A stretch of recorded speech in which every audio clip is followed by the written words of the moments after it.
Greetings from Bulgaria.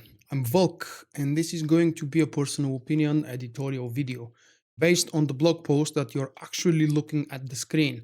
I posted it a day ago and it sparked a very interesting conversation. And actually, this post originated from a comment of mine that I've posted on a thread on Reddit, on the SWTOR subreddit to be more exact.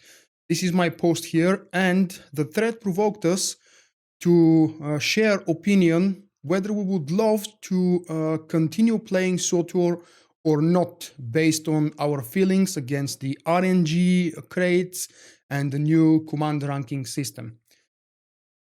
First, as I've started in the blog, I would like to start in the video as well with a little bit of sadness. I'm a veteran player who has played the game for about 5 years without taking breaks, so that allows me to have a fair and first-hand opinion and experience from pretty much all of the patches and all of the changes BioWare has done. You know, probably, especially if you've been an active player in 2011, 2012, that there was a randomly generated looting and gearing up system in PvP in the early days of the game. Everybody hated it.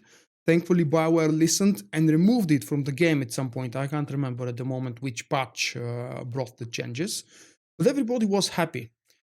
So 5 years later, or actually more like 4 years later, they're bringing another RNG system, this time not just for PvP, but for everything in the game.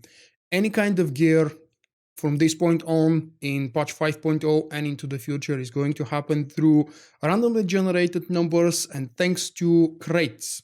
Similar to the cartel market packs, but they're called crates and they're earned through in-game. For more details, of course, if you want to learn what the crates are, how command ranking works, what the galactic command system is, I do have a few guides available on my website and a few videos as well, so I won't go into details there. I personally don't like that. When I've heard about the RNG gearing system and the fact that all loot, all gear loot will be removed from all the group content and the endgame content in patch 5.0, I've made a decision. And of course, my fellows from my Solstice guild team, raiding team, leaving the game made that decision easy. And I've taken the decision to become a little bit more casual, or a lot more casual. Stop raiding and stop caring about gear. So that means there is a very high chance that my characters will remain for a very long time or forever with gear rating 224. I'm happy with that though. And let's skip the sadness part and jump into the happy part. Of course, before that, I would like to quickly mention another Reddit post, which really made me smile a little bit. I don't know how much truth there is in it, but it's a great conspiracy. So if you want, visit the post itself. I don't forget, I'll include a link down below in the comments or in the video description. Basically, the creator of the post and the creator of the thread believes that there is a conspiracy dating more than 1 year ago, before patch 4.0, when BioWare slowly started preparing us for this Eastern Asian type of MMO grinding looting system, the command crates. Which actually makes sense, because if you remember, in the middle of the previous expansion, BioWare out of the blue threw out to the live servers the new pack opening experience, which is kind of similar to what the crate opening UI looks like, even though it's a little bit more simple. Anyway, let's go back onto the happy thoughts, because the title of the video is, if you don't like the RNG crates, how can you still enjoy Star Wars The Old Republic? Well, again, coming from a veteran player who has done, I believe, almost everything the game has to offer, there is very little for me to explore as new. But there are also many things that are worth repeating. Yep, some of them are not worth repeating more than 2 or 3 times, but there are those few that have more options available. I'm actually focusing secretly here on stories, repeatability of stories, not group content and flashpoints and such things. Some of those things, for the story's sake, are not worth repeating because they don't offer different choices, and the experience, especially if you play it in a pug, is actually rather frustrating and slow. But anyway, moving along to the happy part itself, I am happy to be still able to play Star Wars The Old Republic, a Star Wars MMO. and I've admitted it through the years so many times, which actually started more than a decade ago. I am a Star Wars junkie. Whatever Star Wars game is thrown at me, as long as it bears that magic letter S and the other one W, there is a very high chance I will be playing it, at least for a while. Well, there is the word almost, just like I've mentioned here somewhere, because Battlefront did not make that list. I didn't like Battlefront for, well, my personal reasons. I know it's a very popular game, but it wasn't my type of a game, so it's one of those Star Wars games that I couldn't make myself play longer than a couple of hours. And now, how exactly I don't like the big, major, most important new change to Star Wars The Old Republic, but I still enjoy and love the game. Well, there are other things for me to explore. This might be a little bit more personal than what you would expect, because I can't really give an answer for everybody whether you should keep playing the game, subscribing or not subscribing, and paying for the cartel market items, because that's your personal decision. My personal decision is that I have plenty of things to do. Thankfully, the new veteran mode for both uprisings and flashpoints, as I've tested already, are really easy.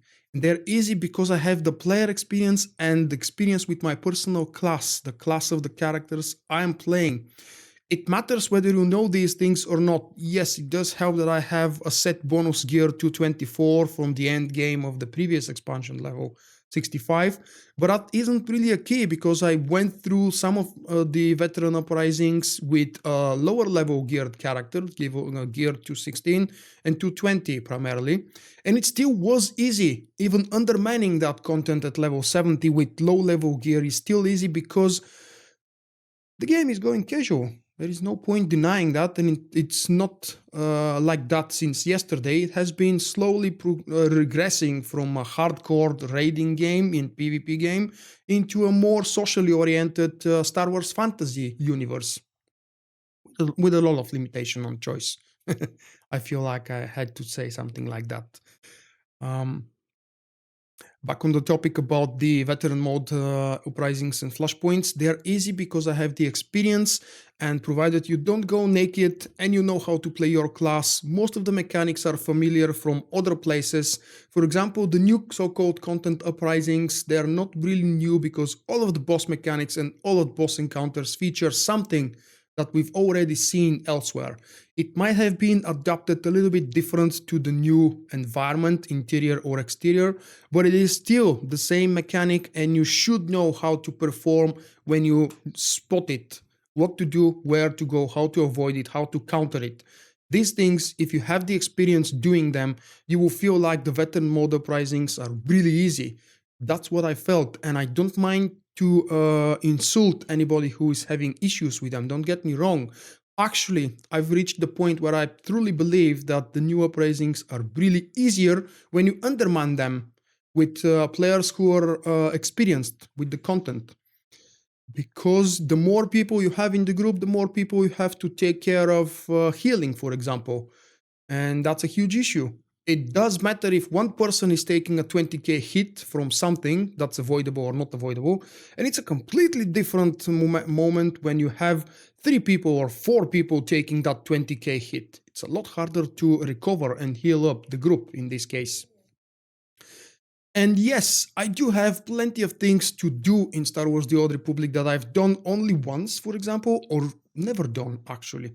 There are those few things that I've never tried in the game and I'm really looking forward to, and Galactic Fighter, the Galactic Starfighter is not one of them, unfortunately. I don't believe I'll ever try that system. Well, I did a couple of matches in the first day of early access, but I don't really believe that this counts, does it? So yeah, there are other things that I'm eager to explore in the game. I'm feeling happy right now as a casual because, as I say right here, I have my own website, I have my own YouTube channel, and a ton of real-life obligations to keep me busy and to help me earn the money I need to live nice and normal. It's not really easy in Bulgaria. You probably have heard me mentioning that before, but I don't mean to complain here about my own country. I do love it. Internet is free and extremely powerful, so yay! I don't mind not having to raid anymore 3 times a week for 3 to 4 hours per evening, per writing evening. That has been something that has been interfering with my real life for a very long time. My love for endgame has been really preventing me to be able to take care of some things, because I had to place specific times and take out of my free time in specific days of the week, 3 times or 4 times some days per week, or maybe even more depending on the content. But I was a serious PvE progression hardcore player some long time ago, when we did actually have end game progression. And I was a very active and serious PvP player. That's actually how I came to the game.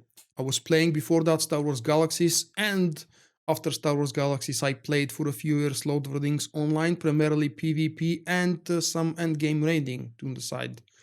And I came to Star Wars The Old Republic as what I believe was probably fitting in the description of a hardcore PvPer.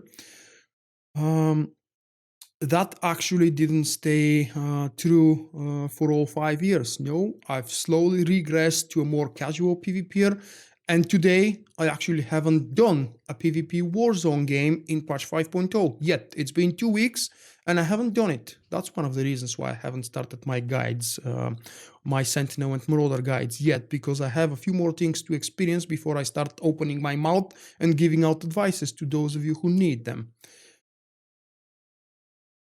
And to wrap it up, Vulkk doesn't like the RNG crates. I don't think anybody does. Well, there are those few folks who I've seen commenting here and there that they actually do like the new RNG system, but it's probably coming from the people who had absolutely no access to any kind of endgame gear before. And this new system allows really everyone. That's the biggest selling point from BioWare. That's the best thing that they can use, and they do use it to advertise the command ranking system available in the game right now. It allows every single person, regardless of skill, guild allegiances, whether it's a solo player or prefers group content, and which type of group content, slower or quicker and faster. Everybody has a chance for a piece of new gear. It's frustratingly when you are not lucky, but then again, there are those handful of people who are extremely lucky, and before rank 12 or 20, for example, they might already have a full set of 230 gear, which is the tier 1, if you don't know. And yet again, continue to wrapping up because I think I'm getting lost already. I told you this is going to be a personal opinion and editorial video without too much of a script, except that I'm cheating here watching my own blog post to keep up with some of the notes. I don't mind paying my subscription to the game, is something I should have mentioned because it is mentioned in the blog here. I absolutely don't mind paying the $15, which is actually $13 for me because I pay once for 6 months in advance. And there is a slight discount for that.